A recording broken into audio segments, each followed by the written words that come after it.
In this video, I am going to tell you my best practices and techniques for structuring the call when a patient calls at the beginning of your practice or when you're getting started in your office so that you can make the most out of the conversation with those patients that you're not in the network with their insurances. Let's get started.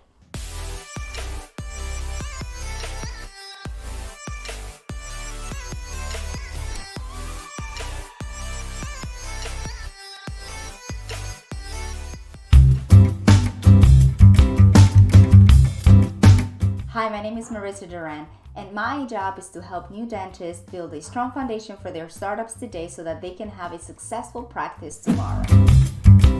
So the first thing that's going to happen is when a patient calls, they're going to say, hey, do you participate with X, Y, and Z? And this is what I want you to do. When a patient calls and immediately asks what insurance you participate with, or they give you the name of the insurance, what I want you to do is redirect and take control of the conversation by saying, I'll get back to you in just a second, but before I do that, can I ask you a question? Most likely they're going to say yes. And when they do, I want you to get into this mode. Please remember this clearly. This is what I teach every new dental office when I conduct trainings, or whether I do it virtually or whether I come to their practices. At the beginning of your startup, believe it or not, you are in the Curious George mode. What do I mean by that? You're going to ask question after question after question after question. Why? Because first you want to know if your marketing is working. So the first question you're going to ask the patient when you redirect the conversation and take control of it is saying, how did you hear about our practice? Your job is to ask them questions and be curious about how they got to getting on the call with you. Remember, Curious George mode. This is what I teach my students. This is what I teach every practice that I coach and I train. Do you participate with my insurance? I will get to that in just a second. But before I do, can I ask you a question? They will say yes. And what you say is, how did you hear about us? They're going to tell you, I heard from you from an ad, or I saw your Facebook, or whatever. You're going to take notes because you want to know what marketing efforts are actually working, right? So that covers the first thing. The second question you're going to ask is, what is the purpose of your visit? What's the reason why you're reaching out to us? What's the problem? And then you let them speak. They're going to tell you, I had a really bad experience, or I just have an emergency, I'm in pain. The third thing you're going to do is you're going to establish your authority. Follow me. You're going to establish your authority in the field. So in this part of the conversation, and remember, we're structuring a conversation on how to properly handle patients who call the office asking for an insurance company that you're not in the network with. When the patient calls you and they ask and they tell you, well, I'm in pain, I had a bad experience at the other provider, you already know where they're coming from because they already told you how they heard about you. So now you're making notes, Curious George, about whether or not your marketing efforts are working. And you already know what the cost of the call is or what the purpose of the visit is going to be. So you start to kind of trigger and make ideas as to how you're going to structure the following part of the conversation, which is establishing your authority. And this is when you do your presentation. You tell the patient, well, have you heard about Dr. So-and-so and the work that we do? And they're going to say yes, no, maybe they visited the website, who knows. But in any event, this is your opportunity to let the patient know what sets you apart from the competition.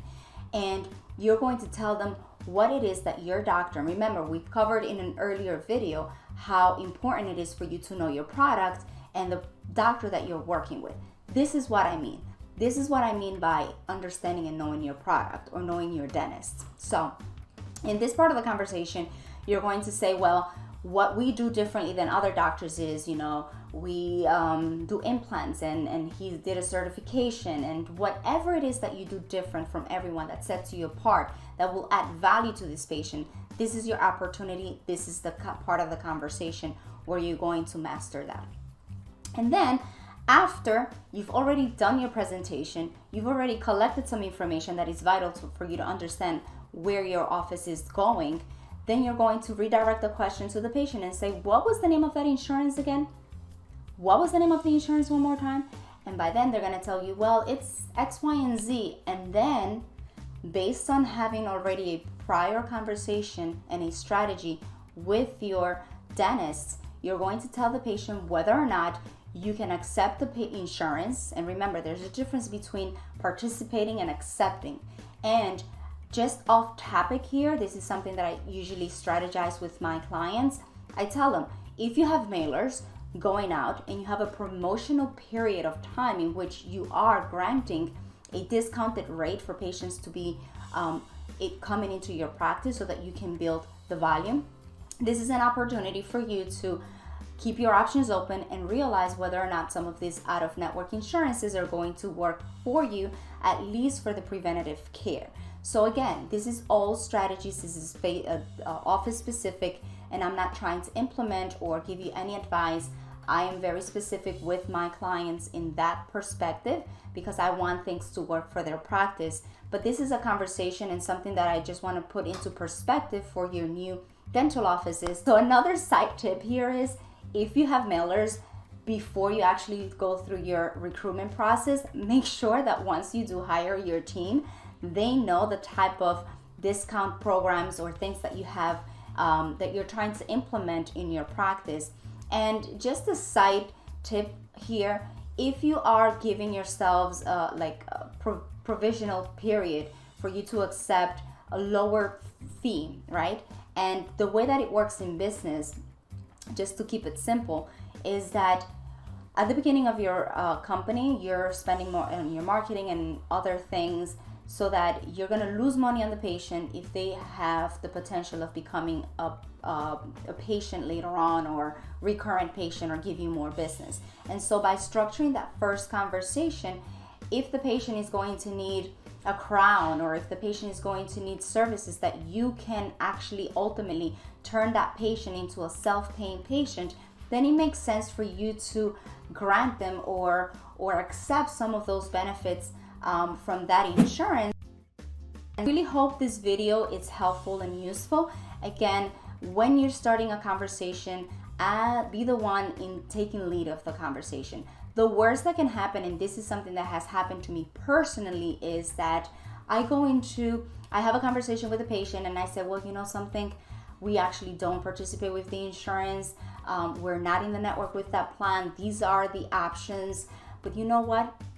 If you give the patient that ultimate presentation about your practice, and you've taken the time to listen to them, and you structure the conversation not based on finances but on their needs and your competitive advantage, that patient, if they cannot schedule an appointment with you because of the insurance and they decide not to do so, I bet you that if you make them feel good about that conversation that you had with them, they are going to tell at least one or two people, hey, you should try this office. They don't accept my insurance, but here's their card or here's their number. This girl Maritza that I spoke on the phone with was so nice and so helpful. You should give them a try, right? Wouldn't that be great?